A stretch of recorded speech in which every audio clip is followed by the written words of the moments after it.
Ted Alameu lives, works, breathes West LA, and he's got his eye on this place. There's so much is at stake. Ethiopian by birth, American by choice, Ted is running for Congress and he's hoping to set a record. This journey from being a poor kid in Addis Ababa, Ethiopia, to coming to America, working hard, getting tremendous amount of help by this great nation's people.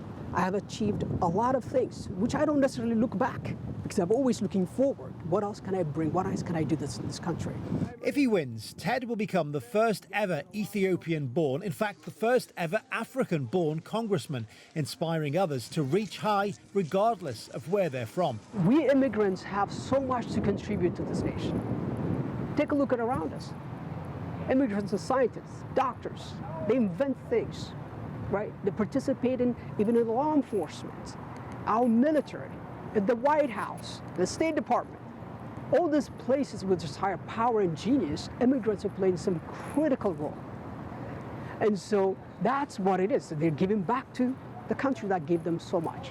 Africans still only form a small part of overall immigrant numbers here in the United States, but more and more of them are choosing to make this country their home than ever before. In fact, that figure roughly doubling with every decade that passes. That's according to new research, putting the figure at 80,000 in 1970 to around 2 million in 2015.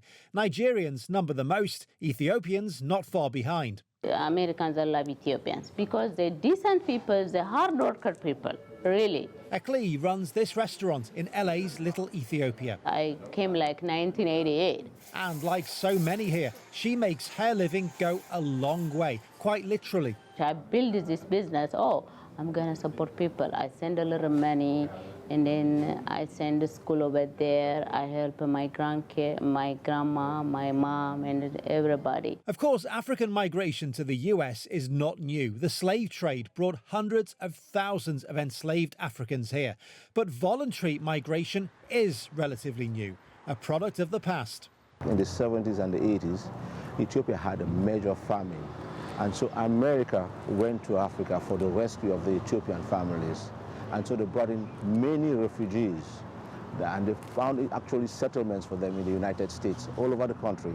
And for that reason, they've come in, they've settled, they've grown into businesses, families, and now they've been able to also extend invitations for family members. As for Ted, living in the US was a dream that came true. I feel quite blessed.